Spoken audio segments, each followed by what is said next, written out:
Yeah. So per construction, we're going to construct a triangle ABC with AB being 18 meters, AC being 7 centimeters.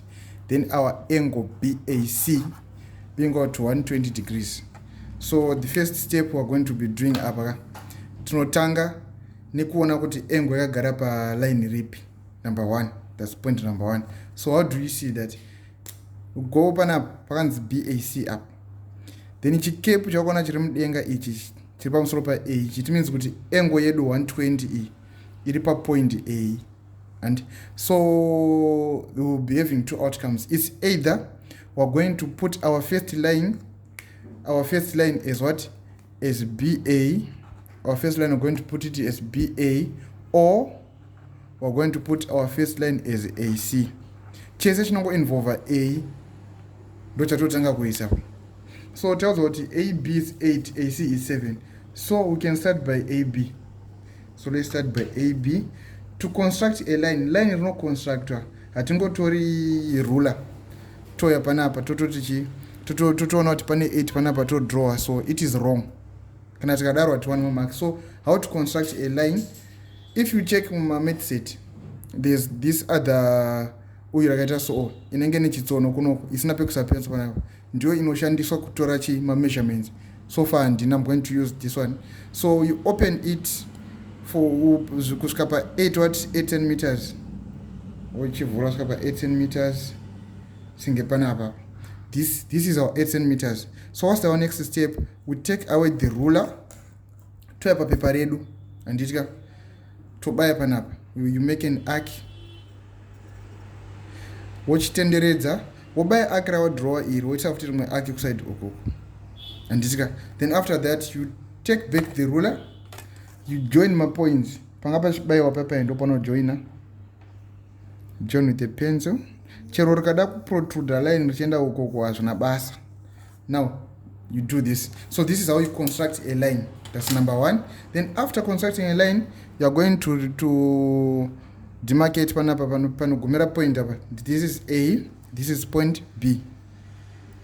Ukazoda kumeasure neruler, kumeasure kuti rabuda re 18 meters here line redu, you are going to measure one not chi story exactly 8 centimeters. This is how you construct a line. Wapedza construct a line AB, the next thing you're going to address the angle part. So on the angle part, we're going to construct the 120 degrees. To want to say 120 degrees, pama degrees edu pa construction, tinatunoti ma major degrees edu atofana uzewa ku constructor. We've got the 90 degrees. 90 degrees ukaizoita nepakati unaona 45. 45 nepakati unaona imwe angle chena zvakadaro. We've also the 60 degrees. 60 degrees nepakati uchaona 30. 60 degrees iyoyo kana wa construct, let's say this is our 60 degrees, this is 60, apa inosara because line is 180, apa irikusara ndo 120. So it's simple for us to get our angle, our desired angle. We are going to construct a 60 degree yakatarisa kwatisiri kuda, then inosara mukati ndanenge richi 120 degrees. So let's just see kuti uone kuti zvakuda kuita zvichabuda sei. Just go per side unoisa chi line or exercise unoti inobuda iri angle yacho yauri kuda kuti ibude. For this time trot angle yedu ibude kuside kunoko. So ndo zvatoda kuti testa kuti zvoita iri. So let's just try to do it. Tikadai so o tobai panapa, todai so o. So you can see kuti panapa 60 degrees iri kubudira kuside kunoko, which means this is our 60 degrees, irasara says 120. Ndo zvatiri kuda. Trot angle ibudire kuside kupi ku left. So let's do it. So for you to construct a 60 degree angle, unovhura mbichana so like this, yeah, like this.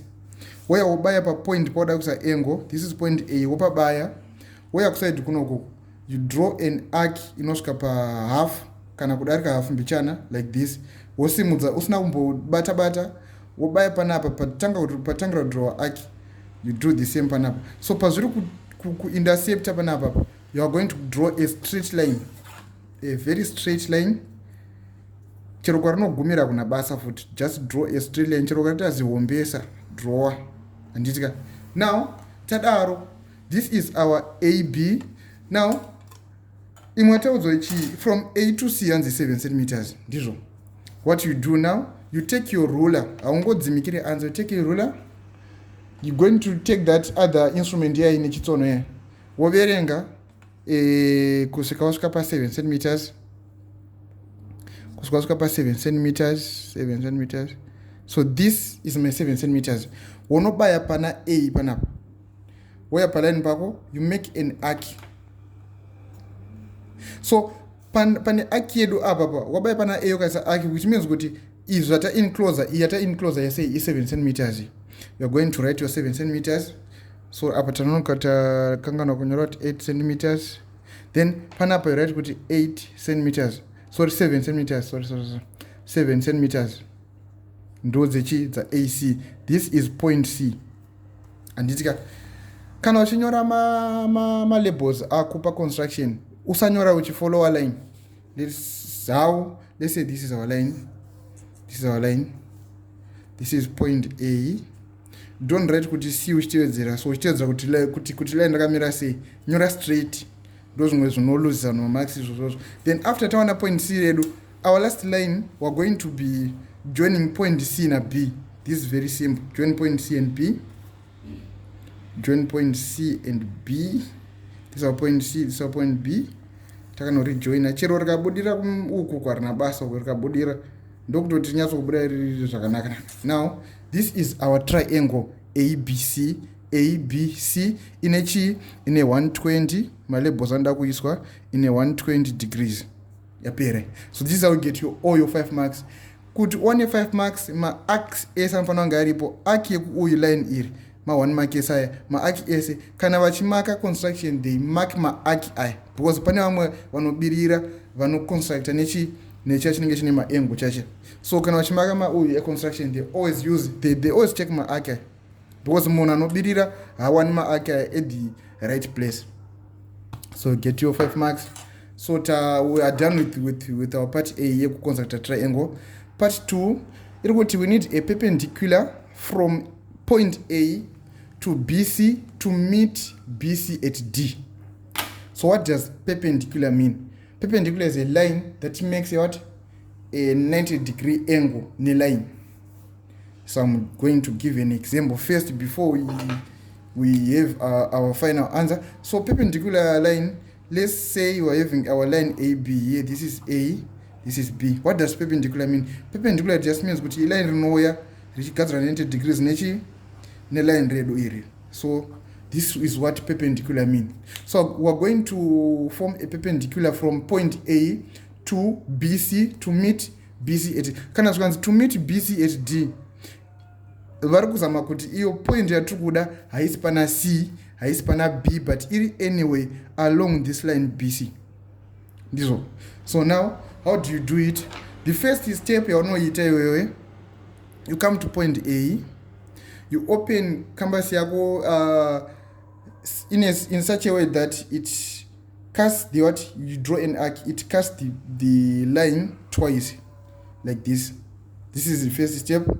Now the second step, you come panapa payakato panapa. You come payakato panapa. You make sure this is 3/4 of that of the line. You make an arc. You also make an ish. Ndakukanganisa question yedu, but anyways, you also make an arc here. After making an arc panapa, you usna kumboidzora. Wobaya futi panapa pasangana futi panapa. You make another arc panapa. Or you also make another arc panapa. Wadaro, you take a ruler and join.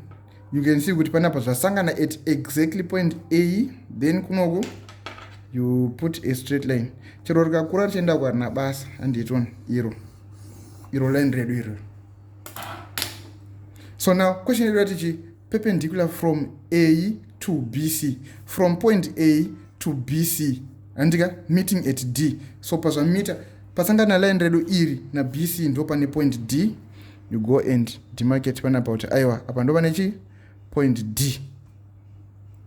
Simple, you get your 2 marks. So far tapocket 7 marks. For the last 3 marks it's very simple, and the locus of points that are 3 centimeters from AB. AB, what is AB? AB is a line. Which is line AB? This is our line AB. So once the locus of points that are 3 centimeters from AB, you do the same. You take your ruler. This is our ruler. You open 3 centimeters. 3 centimeters up. What's open? I got 3 centimeters is this. You go up on a point B, you draw a circle. You draw a circle on a point B, draw a circle. Also, now over 3 centimeters. Go to pana A, one AB. Go to pana A, you also draw that circle. Also draw the circle. Now, what are for labeling your answer? Just choose one circle. Go pana B, make dotted lines. Make dotted lines, and indicates that from point B to the circumference is 3 centimeters. Also do the same panapa. Find panongo no isama dotted lines pana point A panapa. Sure, this is 3 centimeters. Now after doing this, you put my tangents are good join number 2 circles aya, just like this. Then kuisa pass up and basa, but it's optional. If you want to put personal isabati, chakakosha nchegu isabati pa region yako pa triangle yidap. Ndopo nafana kusama markings ese, but kuzongo farisa wazidu tuwesa wani baba kuti tingo wati razoti tukuza zatudi. So this is our solution to the question yedu construction. So this is how you get your, how many marks are these? This is how you get your 10 marks. Very simple. Thank you.